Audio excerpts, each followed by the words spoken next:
Adelina García Roldán es enfermera especialista en pediatría, experta en salud pública, coordinadora del IBCLC en España, bueno, también es IBCLC, y es presidenta de LL de Euskadi. Trabaja en el Centro de Salud San Vicente, donde desde hace 4 años es responsable de la primera consulta de lactancia creada en el Servicio Vasco de Salud. Fue coordinadora del grupo de formación de IAN, de la Iniciativa para la Humanización y Atención del Nacimiento y la Lactancia, desde el 2008 al 2010, y es miembro técnico de la Estrategia para la Atención al Embarazo, Parto, Puerperio y Periodo Perinatal. Bueno, tiene mucho que compartir aquí con nosotros. A ver. Y desde hace 4 años es directora de la conferencia online de lactancia materna en español y Lactation. Actualmente representa a la Liga de la Leche y el resto de grupos de apoyo a la lactancia en un comité para la implementación del Banco de Leche Humana donado en Euskadi y la promoción de la lactancia creado por el gobierno del Departamento de Salud del Gobierno Vasco. Vale. Bueno, pues lo primero, muchas gracias por contar conmigo y con la experiencia que podemos tener aquí en España y en Euskadi sobre esta pandemia tan terrible que nos ha venido. Me ha encantado veros a mucha gente que conocía y que hace mucho tiempo que no veía, y os veo muy guapas a todas y muy bien, ¿eh? Bueno, vamos a ver, mi presentación no es como la de Missy, es distinta porque yo he querido que veáis desde México qué es la realidad que estamos viviendo aquí, cómo se está viviendo esto y cómo se empezó a vivir, que no tiene nada que ver a cómo se está viviendo en la actualidad, ¿no? Nosotros o empezamos a oír pues lo mismo que todo el mundo, pues lo que pasaba en China, y a mí me acuerdo que me llamó muchísimo la atención que me empezaron a construir un hospital en 10 días y yo dije, Dios mío, un hospital tan gigante en 10 días, ¿qué es lo que esperan que va a pasar allí? Pero era allí, era en China, y China estaba muy lejos. Y China había tenido la gripe aviaria, a nosotros casi no nos había llegado. Y China había tenido otros coronavirus y a nosotros no nos había llegado, entonces pues no nos iba a llegar. Pero claro, luego llegó Italia. Y Italia fue una barbaridad, cerraron el norte, ya nos empezamos a agobiar un poco, pero es que los italianos no hacen bien las cosas y entonces por eso les pasan esas cosas a los italianos. Y de repente apareció un caso que además era importado, era un alemán, no éramos nosotros, empezó en Canarias, luego hubo algún caso en Mallorca, todo zona de turismo, todo extranjeros, y tampoco iba a ir con nosotros. Hasta que de repente aparece un foco muy cerca de donde yo vivo, donde estudia mi hija, que es un hospital, que son unos médicos que han estado en un congreso con italianos y que se han infectado. Claro, como no se pone uno malo cuando se infecta, sino unos cuantos días después, estos médicos siguieron trabajando y se produjo pues, una infección generalizada en el hospital. Y ahí ya nos empezamos a preocupar. Y ya empezaron a aparecer casos por otros sitios. Entonces, pues vamos a ver qué es esto, qué es lo que puede pasar, ¿no? Y entonces nos encontramos con que va pasando el tiempo y esta es la situación que tenemos en estos momentos en España. Wow. Y es una situación dramática. Es dramática. Nosotros vivimos, nuestra comunidad es esta de aquí arriba. Con Madrid fuimos el segundo punto en el que más casos había. En relación a los habitantes. A ver, todo esto hay que tenerlo muy, muy relativizado, porque claro, no es lo mismo decir que nosotros tenemos 6.300 casos en las últimas 24 horas que decir que Estados Unidos tiene, pues yo qué sé, pues 20.000 casos. Porque todo va en relación con la población. Y entonces hay que tener todo en cuenta que según la población que tenemos, el porcentaje de letalidad y el porcentaje de morbilidad es mucho mayor. ¿Vale? Entonces, pues bueno, nosotros tenemos una población que es más pequeña que la de Madrid, evidentemente, y empezamos a ver que íbamos paralelos. Cataluña enseguida se unió y aún así todavía no se cerraba nada, ni se hacía nada. Y la gente todavía seguía pensando que esto era como una gripe y que va total, ¿qué más da? Y se seguían jugando partidos de fútbol y se venían los italianos a España y los españoles se iban a Italia. Y llega el 8 de marzo. Y se hace la manifestación del Día de la Mujer y se va todo el mundo a la calle porque hay que reivindicarlo. cuando mucha gente ya estaba diciendo que eso era una locura y que no había que hacerlo. Pero se hizo. Y a partir del 8 de marzo hubo un repunte impresionante. Y empezó aquello ya a desmadrarse. Y el 11 de marzo, nuestro presidente dijo que se producía el confinamiento. Para que os hagáis una idea, esta es la curva que nosotros tenemos desde el 20 de febrero. Hasta el 8 de marzo está más o menos plana y hay muy pocos, 0, 1, 2, una cosa pequeña, y a partir del 8 de marzo, fijaros lo que hace. Sube, en plan dientes de sierra, y sube, y veis que esta de los puntitos es la de Italia, y nosotros vamos a la par. Vamos a la par que los italianos. Es verdad que hemos hecho algunas cosas mejor que ellos. Hemos cerrado antes. Ellos solamente cerraron en el norte de Europa, nosotros hemos cerrado España entera. Bueno, cerrar entre comillas. Hemos confinado. Eso quiere decir pues, que nuestra vida, lógicamente, ha cambiado. En Euskadi, como veis, en estos momentos tenemos 6.057 confirmados, que también es una cosa que es relativa, porque no tenemos tests suficientes como para ver quién es realmente el que está infectado pero no tiene síntomas y entonces puede seguir infectando a los demás pero no se entera. Entonces, pues como nos faltan tantas cosas, los tests nos faltan y eso hace que estas cifras, pues hombre, sean cifras que hay que tener en cuenta, pero tampoco es una cosa que haya que tomar a rajatabla al 100%, porque dependiendo de cómo se hagan las cosas, pues los resultados son diferentes. Por ejemplo, nosotros tenemos, si te fijas, nosotros curados tenemos menos que el resto de España porque aquí la consejera de Sanidad dijo que se consideraba una persona curada cuando al segundo test salía negativo, mientras que en el resto de España había comunidades que estaban considerando que era en el momento en que le daban el alta hospitalaria. Y ahora se sabe que una vez que te dan el alta hospitalaria todavía tienes que estar 15 días confinado en tu casa haciendo cuarentena.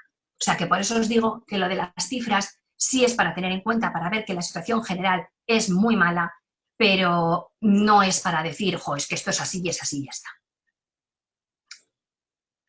Entonces, ¿qué es lo que yo puedo hacer para ayudar? Ya empezaron a decir todos los científicos y la gente que sabía de todas estas cosas por experiencias anteriores, no por experiencias con este virus que no había, pero sí con otros virus de este tipo, de esta familia, que los cambios individuales eran aún mucho más importantes que el cerrar los colegios o el cancelar eventos, que también, pero somos las personas las que tenemos que hacer cambios en nuestra vida. Entonces, por ejemplo, lavarte las manos muchísimo, eso es fundamental. Como decía Missy, pues aprendes a lavártelas casi como en un quirófano. Mantener la distancia de seguridad de 1,5 metros, 2 metros con otra persona, no tocar, no abrazar, no besar, no estornudar, toser siempre en la flexura del codo. Todas estas cosas son las que nosotros podemos hacer para intentar que el virus no entre en casa. Porque ese es el problema. El problema está en que el virus entre en tu familia. Mientras que tú estás en tu casa y no entra el virus en casa, todo está bien. El problema está cuando desde fuera alguien lo pega. Y sobre todo en personas vulnerables. Y sobre todo dentro de las personas vulnerables, las que son de mayor edad. Lógicamente tienen más patologías y claro, el problema fundamental que nosotros estamos teniendo aquí es con las residencias de ancianos, en donde se están produciendo en muchas pues una muerte muy masiva de muchos de los ancianos de las residencias. Entonces ahí sí que es verdad que se han tenido que tomar unas medidas muy drásticas. ¿Y cómo nos ha cambiado la vida? Bueno, pues la vida nos ha cambiado primero por el cierre de los colegios y de las universidades. Pero claro, se cerraron los colegios y las universidades y la gente se pensó que eran vacaciones. Y entonces mucha gente dijo, pues llega pronto Semana Santa, me voy a mi segunda residencia, me voy a la playa. Con lo cual lo único que hicimos fue dispersar muchísimo más el virus. Se cerraron los comercios, los parques, las cafeterías, los restaurantes y las zonas de ocio. Pero la gente seguía saliendo a la calle. Después se cerraron empresas no esenciales. Muchos autónomos dejaron de ir a trabajar y claro, esto tenemos que tener en cuenta el impacto que puede tener en la economía.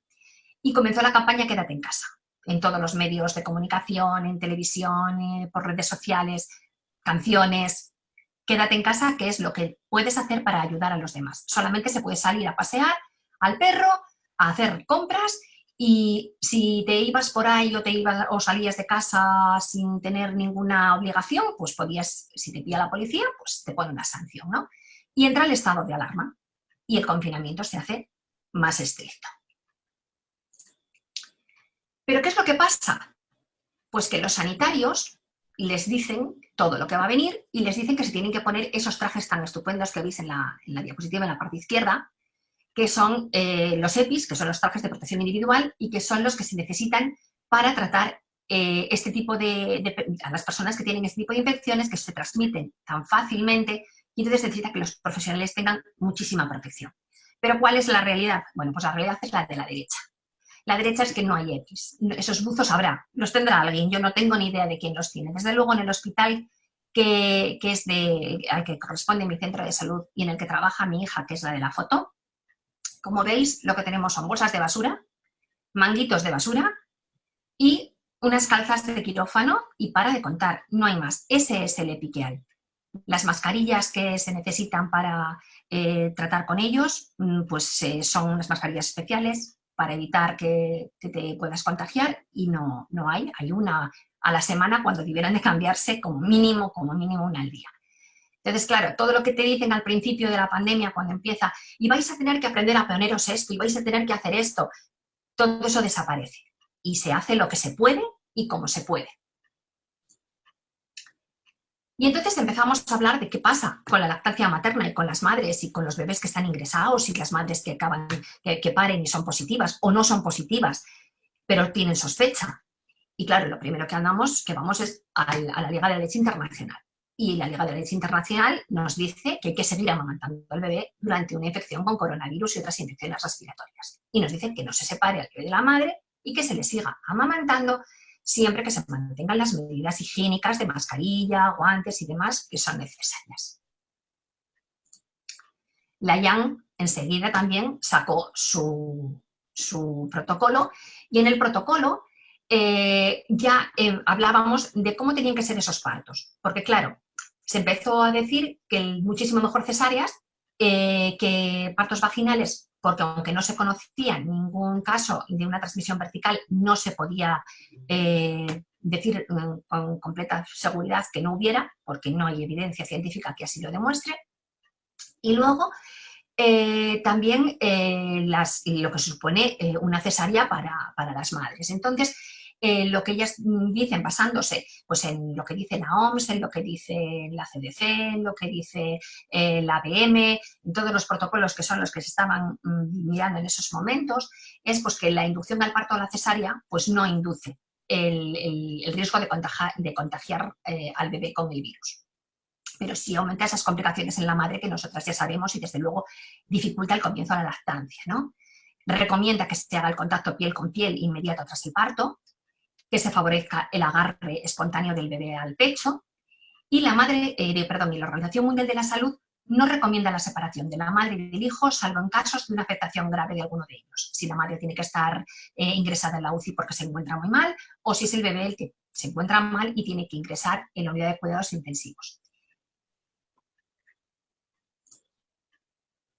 Las madres que están amamantando y están sanas, pues hacer lo mismo, lactancia materna exclusiva durante los primeros 6 meses y después la lactancia materna con introducción de alimentos sólidos.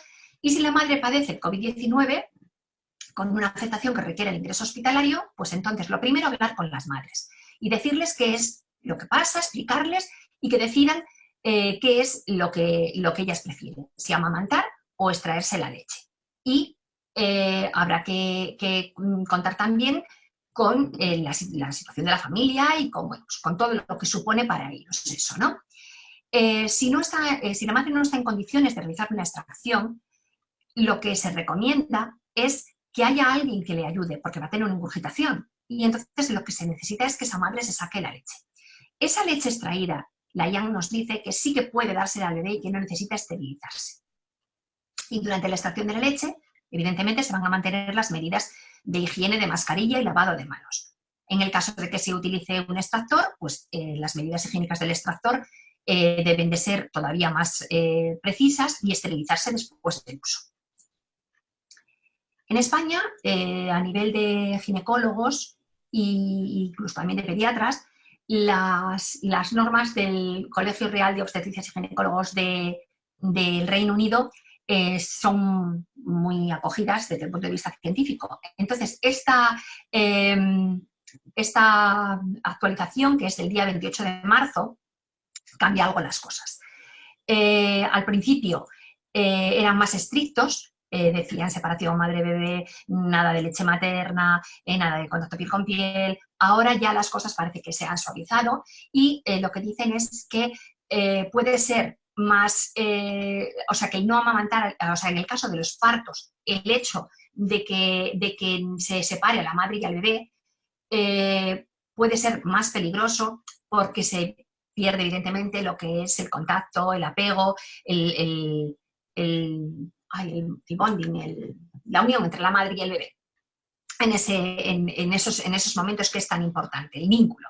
Se puede alterar el vínculo. Y entonces, a no ser de que la madre se encuentre muy enferma o el bebé se encuentre muy enfermo, lo que se recomienda es que esto se haga. Evidentemente, lo primero que dicen es que todo esto se tiene que discutir con la madre. Tiene que ser la madre y la familia, pero sobre todo la madre, porque muchas veces a la familia no la dejan entrar en los hospitales ni cuando van a dar a luz por las circunstancias en las que se encuentran ahora los hospitales, pues tiene que ser ella la que hable de cómo se va a hacer y cuáles son las cosas que ella prefiere hacer en ese momento, ¿no? En cuanto al cuidado neonatal, lo que te dice es que aunque China sí que hay, en China solamente yo creo que se ha hecho un estudio o poco más, con muy pocos casos. Y los chinos dijeron que había que separar al bebé de la madre porque aunque no existía una evidencia científica de que hubiera una transmisión vertical, como tampoco se sabe, pues para evitar los problemas mejor se separan. Y es lo que os he comentado. Eso puede alterar la alimentación y el vínculo del bebé. Entonces, los riesgos-beneficios siempre hay que discutirlos.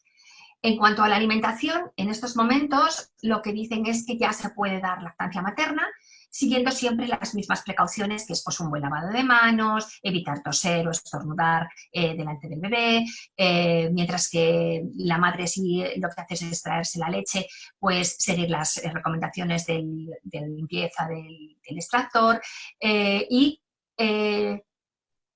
siempre pedirle a alguien, si la madre está muy enferma, pedirle a un cuidador que sea el que le da esa leche. Ahora, que la madre se extraiga la leche y en el hospital se la den, eso ya depende mucho de los hospitales. Este es otro de los protocolos que también utilizamos mucho aquí a nivel hospitalario, que es el de la Sociedad Española de Neonatología, y en el que también pues, lo que te dice es que si no se puede garantizar un adecuado aislamiento entre la madre y el bebé, pues se podría valorar la realización de un clampaje tardío de cordón y el contacto piel con piel tras el nacimiento. Si bien en muchos hospitales, como veréis luego, lo que se hace es automáticamente es un cierre, es un clampaje inmediato del cordón y separación madre-bebé. En aquellas madres que están asintomáticas, pero que tienen una infección confirmada, pero no tienen síntomas, pues bueno, pues en esos casos sí que se les dice que pueden estar en un aislamiento para evitar el contacto entre la madre y el bebé, pero en la misma habitación. Y en las madres sintomáticas, pues entonces a ellas sí que se les dice que tienen que estar aisladas. En cuanto a la lactancia materna, dice, pues bueno, la OMS recomienda mantener el amamantamiento tanto para los casos de madres positivas como en aquellas que están esperando el resultado de los test, siguiendo aquellas medidas de control de la infección. En casos de madres con enfermedad grave, recurrir a la extracción de la leche. Pero en principio, teniendo en cuenta que antes que nosotros, la sociedad italiana ya haya dicho que los casos de madres positivas en investigación, el alojamiento conjunto del recién nacido y el amamantamiento con medidas de aislamiento se recomendaba. Esta fue en una de las últimas recomendaciones de los italianos, porque las primeras eran justo la separación, pues ellos al principio también decían separación completa, pero ahora en la última actualización ya también van permitiendo más el amamantamiento. También lo que nos dice es que en el caso de que la madre decida extraerse leche no es preciso esterilizar la leche y que se la puede dar o bien la madre o bien un cuidador que esté completamente asintomático en el caso de que la madre se encuentre grave. Pero ¿qué es lo que pasa en realidad? Bueno, en España tenemos 17 comunidades autónomas y 2 ciudades autónomas. En cada una de ellas hay hospitales, pues bueno, dependiendo del número de habitantes que haya, pues hay X hospitales. En algunos de ellos no hay partos ni hay unidades de cuidados intensivos y en otros sí hay. Vamos a fijarnos en aquellos que hay y que, bueno, estos datos son unos datos que he recogido en nada porque me enteré ayer de esta charla, antes de ayer, y entonces pues pregunté a todo el mundo a ver qué me podían decir y me han ido diciendo de distintas comunidades, para que veáis que más o menos cómo funciona la lactancia en las distintas comunidades. En Cantabria, que es una de las comunidades que está justo fronteriza con la nuestra, ellos dicen que no parece existir transmisión vertical y, sin embargo, cuando hay un COVID positivo, a la madre le hacen cesárea. Hay una alta precoz de partos vaginales, aproximadamente unas 12 horas, y en el caso de las cesáreas, algo más, pero bueno, también se les da el alta muy temprana. En Madrid, que es una de las zonas que peor están y que más casos ha habido, bueno, depende mucho de los hospitales. Ellos siguen el protocolo que os acabo de enseñar, el de la SENEO, con las modificaciones oportunas, como me dicen concretamente en el Hospital Gregorio Marañón, que al principio eran muy estrictos y ahora, pues bueno, ya se han relajado un poquito más, ¿no? Pero en general son medidas de aislamiento del recién nacido hasta 14 días si la madre es COVID positivo. Si la madre es COVID positivo, el parto se hace por cesárea y si no, pues habría que valorarlo. Aunque no se han aislado los virus en la leche materna, las recomendaciones actuales son desaconsejar la lactancia materna mínimamente durante 14 días.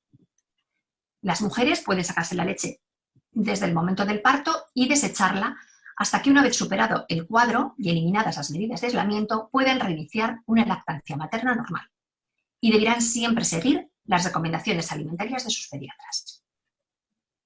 Valencia sigue las recomendaciones de la OMS, que, como sabéis, dicen que hay que mantener la niña y la madre juntos y mantener la lactancia materna. Entonces, ellos lo que dicen es, si en el caso de una madre que tenga síntomas, pero que el bebé no los tenga, o incluso aunque los tenga, si la situación de la madre lo permite, extracción de leche materna. Es preferible que el extractor sea de la madre que del hospital. Insistir en la higiene de manos y luego pues, el uso de la mascarilla y la esterilización del sacaleches. No es necesario pasteurizar la leche extraída y en el caso de un prematuro que esté ingresado, en la actualidad lo que se recomienda es leche de banco si es posible. Es importante que la madre se extraiga la leche igualmente para establecer y mantener la producción. Y posteriormente esa leche se puede descongelar y utilizarse. Y en el caso de que la madre esté sintomática y el recién nacido asintomático en el domicilio, si la situación clínica de la madre no permite el amamantamiento, pues porque tenga fiebre o porque esté hospitalizada o porque se encuentre con una dificultad respiratoria, y siempre que la madre lo desee, es conveniente que ella se extraiga la leche y otra persona que esté asintomática se la ofrezca al bebé. Y en el caso de una madre hospitalizada, la decisión de continuar amamantando o de extraerse leche, eso es una decisión que tiene que tomar la propia madre atendiendo a sus necesidades y a su cuadro clínico y a cómo se encuentre ella. Y luego, claro, tener en cuenta que esas madres pueden tener una ingurgitación mamaria y entonces tiene que haber alguien que por lo menos les extraiga leche para evitar la ingurgitación. Esta leche extraída puede ser administrada al bebé y no necesita esterilizarse. En el caso de que la madre reciba tratamiento con antirretrovirales, que es uno de los tratamientos que se están empezando a dar ahora, pues Elactancia, que todas sabéis qué página es y la utilizáis habitualmente, lo que dice es que se puede continuar con la lactancia materna. Castellón, que es una provincia que está justo al lado de la que os acabo de comentar, sin embargo, dice que no, que se ingresa al bebé y a la madre por separado, aunque no tengan ninguna complicación ninguno de los dos, y que pasan separados de 14 a 15 días. En Canarias me han informado de 2 islas, Tenerife y Fuerteventura. En Tenerife, según el protocolo que tienen y el algoritmo de obstetricia y ginecología que utilizan, el planteamiento directo es no y el aislamiento de madre por un lado y del bebé por otro.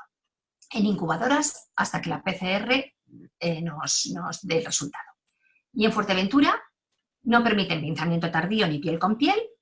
El planteamiento es aislar al niño desde el nacimiento, desaconsejar la lactancia materna y no quieren diferida por el riesgo del contagio. Eso es lo que os he comentado antes, que hemos visto que en los protocolos anteriores decían lactancia materna diferida, que la madre se la saque y se la dan al bebé. Actualmente en muchos hospitales eso no es posible porque dicen que no existen medidas de seguridad suficientes para evitar el contagio de esa leche en el traslado de donde se la saca la madre hasta donde se la dan al bebé, y entonces automáticamente no se permite.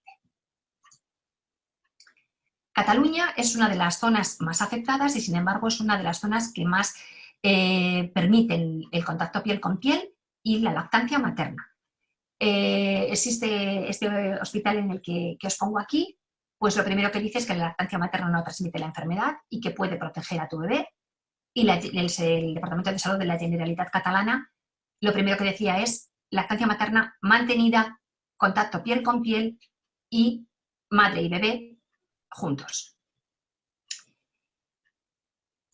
Respecto a la extracción, el sacaleches y las medidas higiénicas, pues más o menos son las mismas. En Galicia hablaban lo mismo, pinzamiento inmediato del cordón, no realizar contacto piel con piel, el bebé en cuanto que naciera tenía que ser colocado en la incubadora, en el caso de un recién nacido asintomático, sin criterios de ingreso y con la madre con una sospecha de que pueda tener la infección, pero no tiene síntomas, entonces se podrían quedar en la misma habitación. Tendrían que separarse 2 metros y solamente coger al bebé para alimentarle. Y en el caso de que el recién nacido tuviera síntomas o la madre estuviera también con síntomas, entonces habría un aislamiento en neonatología en el que el bebé podría recibir la leche donada. Sin embargo, el día 30 de marzo murió una gestante de 35 semanas que tenía patología previa. El bebé nació muerto y, claro, se produce un aumento del miedo de los profesionales de la salud que evidentemente no saben cómo funciona este virus, no saben exactamente qué es lo que puede pasar y cómo puede afectar a la mamá o al bebé, y me comentaron que probablemente iban a endurecer muchísimo más las medidas. Con lo cual, la idea actual es que se induce al parto a las primíparas a las 41 semanas y a las multíparas a las 40. El objetivo es el que tenga luz antes de que se produzca el contagio. Castilla y León sigue los protocolos del Ministerio de Salud y Consumo, de la SEGO, del Royal College, de la OMS y de la IAM, pero varían según la provincia y el hospital.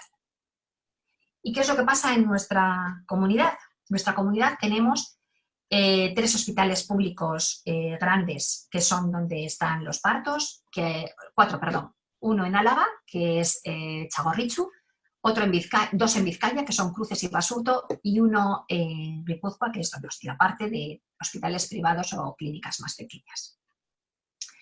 Aquí, Osakidetza, que es el Servicio Vasco de Salud, creó un protocolo de atención a las mujeres gestantes y a los recién nacidos, donde solamente decía que se favoreciera la lactancia materna.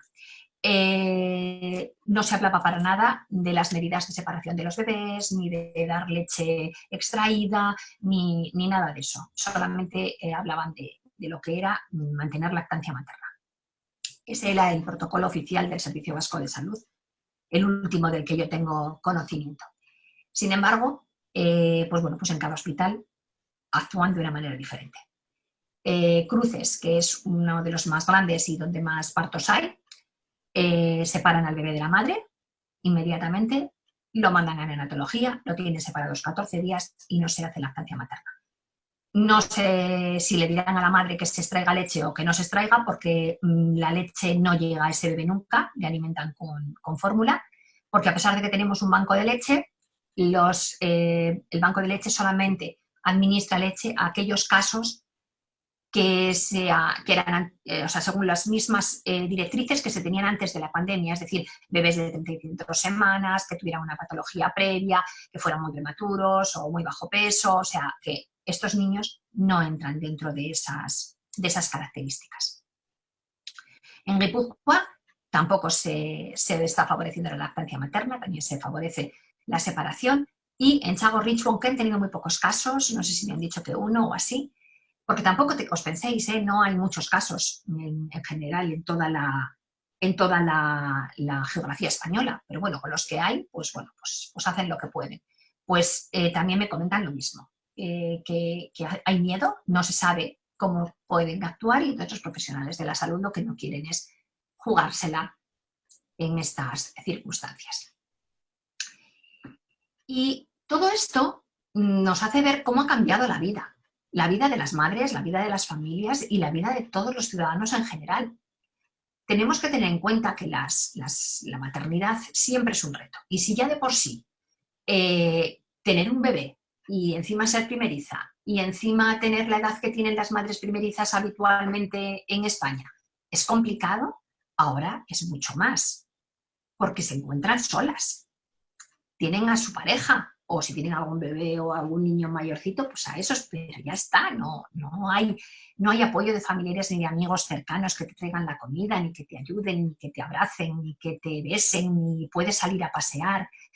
Y además hay un problema añadido, y es que muchas de estas mujeres trabajan en la sanidad o en los supermercados o en otro tipo de profesiones que se consideran esenciales y por lo tanto pueden salir a trabajar, y tienen ese miedo a contagiar a sus bebés y a contagiar a sus hijos en casa. Entonces todo eso hay que tener en cuenta. Hay mucho miedo, cada vez más miedo. Pero a la vez también han cambiado cosas a mejor, y es que estas madres van a ser unas madres mucho más poderosas. Van a ser madres que van a confiar mucho más en su instinto y que van a fijarse mucho más en lo que sus bebés hacen, en lo que sus bebés les piden, porque van a estar muchísimo más conectadas, porque no van a tener tanta prisa. Porque las familias están descubriendo a sus hijos, todas las cosas que hacen esos niños de 4, de 2, de 3 años, que muchas veces se nos pasan porque, vamos demasiado deprisa. Y ahora no. Ahora tenemos muchas horas para estar con ellos, para compartir juegos, para compartir prácticas de relajación, para dibujar, para desarrollar la imaginación. Y además descubrimos nuevas formas de comunicarnos. Las redes sociales son muy importantes, pero también están los aplausos en el balcón. Y también están todas esas iniciativas que tiene la población, pues que dicen, bueno, pues venga, hoy vamos a hacer una quedada y vamos a tocar silbatos. Y la gente sale y toca silbatos. Entonces, es una forma diferente de ver las cosas, ¿no? Y sobre todo es muy importante hacerles ver a todas estas mujeres en estas situaciones que la Liga de la Leche de Euskadi cada vez, o sea, más que nunca está con ellas. Y eso es muy importante. Es muy importante que estas madres lo sepan. Y ¿qué es lo que hicimos nosotras como monitoras y líderes al comienzo de esta pandemia? Bueno, estuvimos como todo el mundo. Había gente que se lo creía más, gente que se lo creía menos. Cuando ya las cosas se pusieron un poco más serias y se empezaron a anular todas aquellas reuniones en las que hubiera más de 100 personas, más de 1000 personas, pues ya empezamos a pensarnos, ¿qué hacemos con las reuniones presenciales? Pues las anulamos, no las anulamos, y al final decidimos anularlas. Teníamos nuestras reticencias, no te creas, o sea, por un lado sí, pero por otro lado, bueno, nosotros hacemos muchas visitas domiciliarias. Entonces, ¿qué? ¿Vemos a las madres en casa o no las vemos o qué hacemos? Entonces, pues bueno, pues quedamos en que nosotros íbamos a comentar cuáles eran las medidas que tenía el gobierno y bajo la responsabilidad de los padres, pues bueno, pues nosotros podríamos hacer lo que ellas desearan que hiciéramos en ese momento. Estoy hablando del principio, ahora ya las reuniones han desaparecido y la ayuda madre a madre presencial también, no hacemos absolutamente nada de eso. Pero sí hacemos ayuda madre a madre a través del teléfono, a través del WhatsApp o a través de videoconferencias. Es cierto que la cosa se ha parado bastante y que incluso las madres llaman menos. No sabemos si será que es porque, por lo que os he comentado antes, que están escuchando mucho más a su instinto y están haciendo mucho más las cosas como ellas quieren, o si es, pues no sé, pues porque no sabemos exactamente. Esto tendría que verse desde un punto de vista psicológico. Hacemos lo que tenemos también es información actualizada, siempre colgamos en las redes sociales los últimos protocolos y las últimas cosas que han surgido, pero tampoco sin agobiar demasiado, porque hay tanta información que muchas veces quieres desinformarte. Mantenemos el alquiler de extractores para aquellas mujeres que necesiten extraerse leche y estamos planteándonos la realización de reuniones online. Pero el Zoom no nos gusta mucho, entonces todavía no hemos encontrado exactamente cómo hacerlo. La Liga de Leche de España, que es el otro área en el que está dividida la Liga de la Leche en nuestro país, sí hacen consultas online y sí hacen reuniones online. Entonces, pues bueno, ellas están haciendo este tipo de trabajo y luego, a nivel nacional, lo que os he comentado de que las mujeres llaman poco, de que hay pocas consultas, también lo han comentado en las redes sociales y en los grupos de lactancia que hay a nivel nacional, y se está proponiendo hacer pues como una especie de listado o de rueda para poder atender a las madres desde todas las comunidades, independientemente de dónde sean, para ver si eso pues, facilita más el que se puedan poner en contacto o las anima más a ponerse en contacto con nosotras. Pero bueno, eso es algo que todavía no sabemos muy bien cómo va a funcionar. Pero sobre todo, después de todo lo que os he dicho, lo que me gustaría es, primero, yo ya sé que vosotras no sois el gobierno de vuestros países y que no podéis influir, o sí, nunca se sabe, en las decisiones a nivel gubernamental, pero es muy importante que se tomen las medidas, que hay que tomarlas y se tomen desde el principio y que la gente se lo tome muy en serio, porque la transmisión todavía no está muy clara. Se sabe que es a través del tacto y se sabe que es a través de las toses y el estornudo, pero todavía se está pensando en que puede existir una tercera vía, que todavía es eso, es hipotética, ¿no? Es importante que hagamos lo que podemos, y lo que podemos en estos momentos es salir cuanto menos, tocarnos cuanto menos, infectarnos cuanto menos, evitar el vandalismo en los supermercados como ha habido aquí, como ha habido en tantos países que se piensan que es que se acaba el mundo y se lo llevan todo. O sea, todas esas cosas, intentar evitarlas y desde vuestras posiciones, desde vuestros sitios, intentar que eso no se lleve a cabo. Intentad que sean previsores y si van a venir, que va a venir, porque os está pasando en todos los países igual, intentad tener acopio de material para los sanitarios, de material para los de los supermercados, para los repartidores, para que puedan trabajar de la mejor manera y de la forma más segura. Y después de todo esto, lo que quiero deciros sobre todo es que todo va a salir bien. O sea, esto se va a pasar. Espero que salgamos todos reforzados, que, como dicen, cambiemos nuestra visión del mundo, que seamos capaces de ver las cosas de otra manera. Pero sobre todo, todo va a salir bien. Esta es uno de los dibujos que están haciendo todos los niños, los cuelgan o las ponen en las ventanas para que todos sepamos que todos estamos en el mismo barco, remando de la misma dirección y que todo va a salir bien.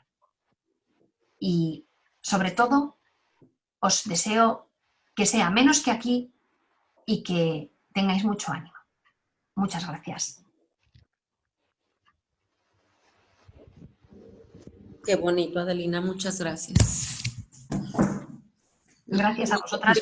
Este final, ¿no? Qué feo, todo lo que estamos viviendo, yo creo que para todas es así como algo muy fuerte, un shock.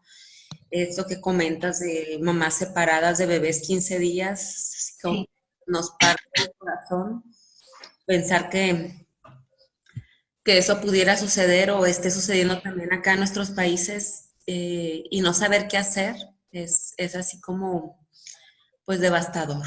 A ver qué lluvia de ideas aquí, no sé, Conchita, no sé si quieras. Sí, me preocupa también que al estar nosotros al pendiente de países que son de primer mundo y que están tomando estas medidas, pues acá se tomen, sobre todo cuando aquí existen comunidades pues alejadas, vulnerables, y que de pronto tomen estas medidas, ponen mayor riesgo a estos bebés que pueden morir de otra causa y no de COVID, y pues eso es preocupante, ¿no?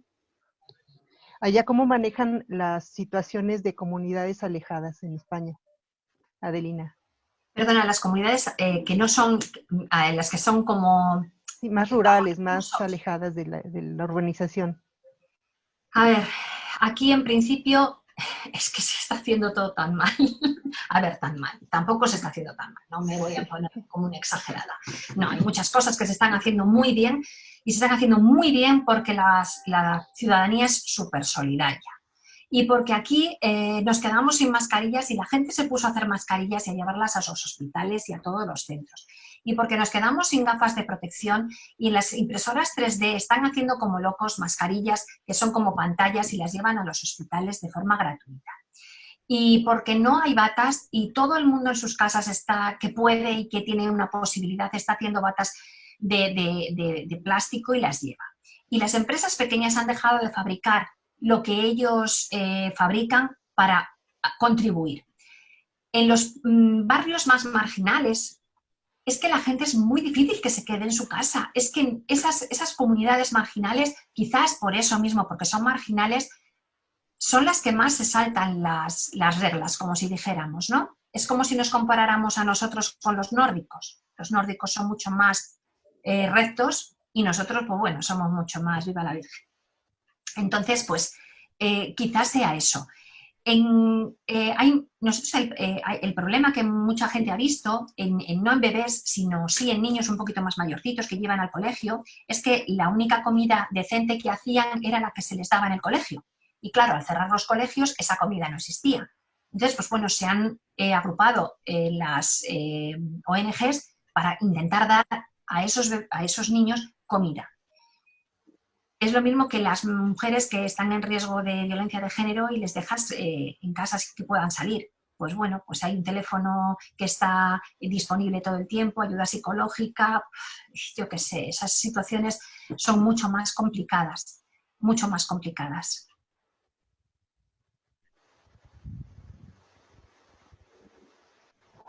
Gracias, Adelina. Por aquí alcancé a anotar una pregunta, que si se conoce el porcentaje de mujeres embarazadas y amamantando positivas o sospechosas.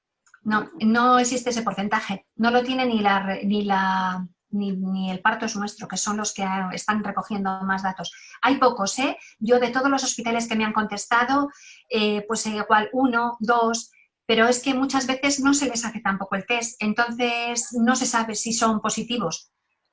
Como no tienen síntomas, pues se considera que todo sigue bien. Si se hace el test, como en realidad tienen que hacerse muchos más testes de los que se hacen actualmente, pues no, eso es un fallo. En estos momentos no se sabe. Te podría decir que el porcentaje no es alto, es bajo, pero no te puedo decir cuánto. Ok, gracias. Martita, no sé si tú tengas alguna otra pregunta por ahí. Acá yo tengo una, que fue la primera que hicieron. Dice Marlene Morales, leí que hay transmisión fecal oral del virus, mas no hay transmisión vertical. ¿Qué sabe España sobre esto? Transmisión fecal oral no se sabe. No existe evidencia científica que nos diga que existe. ¿Que puede haber? Pues igual sí. Por eso lo que nos dicen es que tengamos muchísimo cuidado, muchísima higiene, muchísimo lavado de manos. Si cambias al bebé tienes que lavarte pues, casi de manera quirúrgica, guardar el botis, meterlo en una bolsa y cerrarlo herméticamente, por evitar más que por otra cosa. Pero no se sabe con seguridad. La transmisión vertical, parece ser que no existe transmisión vertical, ni que existe tampoco transmisión a través de la leche materna, pero tampoco existe evidencia científica que nos lo asegure al 100%. Por eso tiene todo el mundo tanto miedo, porque no existe evidencia científica. Ahorita compartiste algo muy importante, Adelina. Decías que como comunidades cada quien está tomando sus propias decisiones y se nota cuando muchas decisiones están basadas en el temor y no querer arriesgarse. Y creo que por no querer arriesgarse, nos están arriesgando la vida de nuestros hijos, las lactancias maternas. Entonces, hay un punto que quisiera como que sobresaliera de la información que nos compartiste, que como Liga de la Leche nos toca empoderar a las mamás hacia su sentir, hacia su instinto materno. Como mamás tenemos este instinto de proteger a nuestros hijos y dejar que fluya, y no dejar que fluya el temor. Muchas gracias de verdad por toda esta información, y creo que como Liga de la Leche podemos hacer muchas cosas con nuestros grupos de apoyo online y no bajar la guardia para promover las ayudas telefónicas y las ayudas, aunque sea a distancia, pero que la mamá esté empoderada. Sí, eso es muy importante. Estoy completamente de acuerdo contigo. Adelina, hay una líder que no se puede conectar que tiene una pregunta. le están hablando mamás que quieren donar leche y quieren saber si a fuerzas tienen que ir al banco de leche o si pueden sacarse la leche en casa y llevarla. Pues es que eso depende de los protocolos que hay en los bancos. Yo no sé, mira, eso no se me ha ocurrido preguntarlo y lo podía haber preguntado y si tengo mucho interés puedo preguntarlo al banco de leche de aquí cómo funciona. Hasta ahora aquí el banco, tú te sacabas leche en tu casa y la llevabas al punto de recogida. Ahora no sé cómo lo están haciendo, porque yo no sé si a las mujeres que son donantes les tienen que hacer el test para ver si son o no positivas y si son positivas, si esa leche se descartaría o no. Eso no te puedo decir porque es algo que de los bancos, pues fíjate, igual podría mirarlo porque no me he dado cuenta. Justo hoy me ha llegado una información de cuál era la postura del Banco de Leche Internacional, pero no la he leído, no te puedo decir. Si tenéis mucho interés, que me pase esta líder, que me lo pregunte por mail y yo le contesto. Ok, yo le digo, muchas gracias, Adelina. Aquí hay otra pregunta que dice Lupita, si la madre de 35 semanas que murió tenía un padecimiento crónico persistente. Sí, tenía patología previa, no sé exactamente qué es lo que tenía, pero tenía una patología previa. Entonces, esta mujer en realidad no murió bueno, no se sabe exactamente por qué murió. Sí, fue que el COVID se complicó, pero la causa de la muerte fue por una preeclampsia, o sea, se transformó en una eclampsia y murió. Parece ser que la hipertensión complica mucho los síntomas del COVID.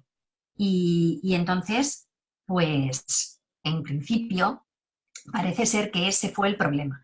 Las complicaciones añadidas por la hipertensión. Pero claro, ¿qué es lo que pasa? Que se ha muerto. Y entonces ahora estamos en una epidemia. Y ahora todo es el COVID. Y entonces, pues dicen, se nos ha muerto una, pero no se nos muere otra por lo mismo. Separación, cesárea y tirando para adelante de la manera más rápida posible. Que también es comprensible. O sea, porque es que, a ver, es que tenemos que ponernos, yo soy profesional de la salud y yo muchas veces tengo esa dualidad y me pongo como madre y digo, ojo, no, es que esto es horrible, es que esto es que... Pero hay que ponerse también como profesional de la salud, que en ese momento tienes que tomar una decisión. Y la decisión tú no sabes cuál va a ser. Tú no sabes si lo que vas a hacer va a salvar a ese bebé y a esa madre o no va a salvarles. Tienes un cierto riesgo de que puedas actuar de manera nociva. ¿Quién lo asume? Ese es el problema que tenemos ahora. ¿Quién asume ese riesgo? Yo creo que también ellos, los profesionales, en muchísimas ocasiones tienen que tener unos verdaderos dilemas éticos sobre qué es lo que está pasando y cómo actuar, y también hay que pensar en ellos. Ok, creo que ya es todo. ¿Cómo? Parece que sí. Bueno, yo no encuentro más, no encuentro más preguntas. Bueno, pues muchísimas gracias, Adelina, muchísimas gracias a Missy, no sé si todavía sigue por aquí. Les agradecemos mucho su paciencia con estas novatas que apenas estamos aprendiendo. Ha sido un Esperemos placer. que las próximas sean un poquito más fluidas. Pero bueno, mil gracias a todas por estar aquí, por sus ansias de aprender y por estar apoyando y ayudando a tantas mamás que en estos momentos, pues más que nunca nos necesitan, ¿no? Entonces, adelante y mucho ánimo. Gracias.